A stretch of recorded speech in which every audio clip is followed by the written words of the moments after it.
This is Optimal Living Daily, episode 1553, From Ignorance to Mastery, How Adults Learn, by Seth Sinclair with Mehlberg.com. And I'm Justin Malik, the guy that reads to you every single day of the year, including weekends and holidays, to help you live a more meaningful and positive life.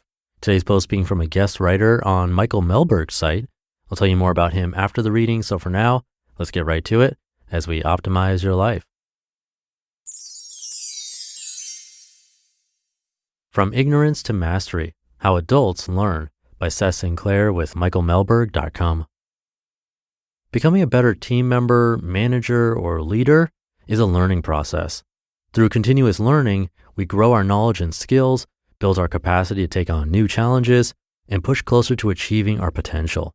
If you are curious about how you can improve or how to foster growth in others, it is important to understand how learning works, specifically for adults.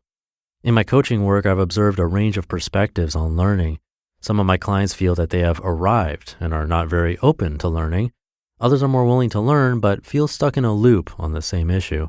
Some spend a lot of time and effort pursuing training that ultimately has little impact. The truth is that learning is a journey. Reflecting on where you are in the learning process will help you prioritize what is important, more accurately gauge your progress, and shed light on the struggles that often accompany personal growth and professional development. Fortunately, we have a simple 4-stage model to help illustrate this. From Ignorance to Mastery in 4 stages. The science of developing learning strategies for adults is called andragogy. In the 1970s, psychologist Noel Birch made one of the most significant contributions to understanding how adults learn. Birch suggested a 4-stage model to describe how people go from ignorance to mastery of a skill. He called it the conscious competence learning model. Level 1, unconscious incompetence. Adults at the first stage, unconscious incompetence, are unaware of behaviors and habits that are holding them back.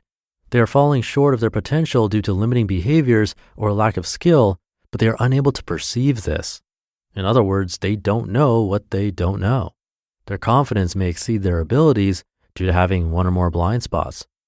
People at this stage are lacking awareness. They are missing or ignoring critical information about themselves and how others perceive them. For learning to begin, they must be willing to take an honest look at their weaknesses and consider new perspectives. Psychometric tests, performance reviews, 360-degree assessments, feedback from peers, colleagues, and family, and the support of a professional coach are all fantastic ways to seek growth opportunities. Once they understand their weakness and where to focus their attention, the learning process can move forward. Level 2, conscious incompetence. In Birch's second stage, appropriately named conscious incompetence, adults have become aware of an opportunity and need to learn and improve. They can now perceive limiting behaviors or where a lack of skill is holding them back. They start to notice that others are more advanced than they are. They begin to test new behaviors, but at this early stage may not see results. People in this stage may become overwhelmed by what seems to be a vast body of knowledge, which they are not quite grasping. Many give up. To move beyond this stage, celebrating small successes, staying positive, and finding the determination to learn and improve is essential. They will make mistakes, but they must keep going. Level 3, conscious competence. In the third level, conscious competence, a person has acquired the skill he or she set out to learn and can demonstrate it regularly. His or her confidence is improving, but it still takes concentration and intention to perform. In this stage, complacency is the enemy. Practice must continue as mistakes will still be made. In fact, trial and error is necessary to keep learning the skill. Level 4, unconscious competence. Finally, those who have passed through all previous stages reach the 4th and final phase, unconscious competence. In this stage, application of the skill is automatic, understanding is high, and the skill is now a strength. Those attaining this level of ability must continually seek feedback and guard against regression.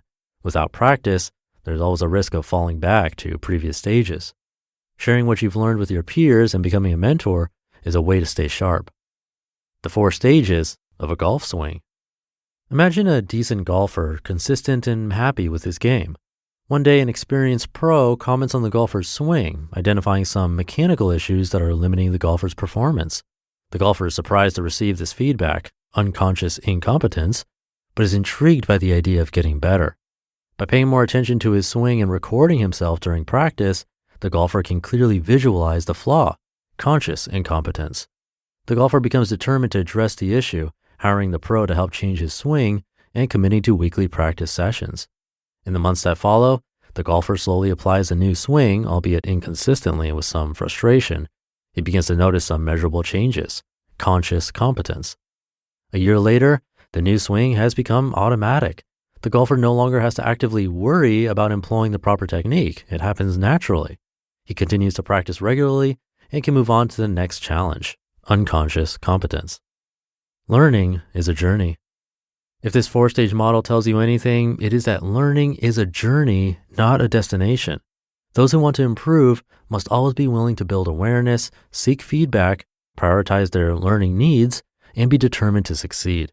We have discussed the importance of discovery, mentorship, and readiness in the context of learning in past posts. However, more fundamentally, it is helpful to reflect on the underlying process by which adults learn. To make the best use of this post, ask yourself the following questions. Are you genuinely open to taking an objective look at yourself to learn your strengths and weaknesses? What sources of information do you have access to that can help you build awareness? Think of one skill or behavior you've been trying to improve. What stage in the conscious competence model are you currently in? What steps might you take to ensure that you continue to move forward? And think of someone else you know that is in the midst of a learning experience and which stage they are in. Does reflecting on this change your perspective on how they are doing? You just listened to the post titled From Ignorance to Mastery, How Adults Learn by Seth Sinclair with Mehlberg.com. I'll tell you about Seth in just a sec, but first, this episode is sponsored by Skillshare. The online learning community is offering our listeners 2 months of free premium membership. Explore new skills, deepen existing passions, and get lost in creativity with classes from Skillshare. Perfect after what you just heard in today's article. There's so many fascinating classes on Skillshare on topics including productivity, which you hear on this show a lot. The one I'm starting is Simple Productivity, How to Accomplish More with Less from Greg McEwen. He's been mentioned in articles I've narrated, so this is a perfect fit for you as a listener of this show. And the class is like a mix between productivity and minimalism. Greg would call that essentialism, but they have a lot of amazing classes on there. Skillshare offers classes designed for real life so you can move your creative journey forward without putting life on hold. Their short classes are a perfect fit for your busy routine.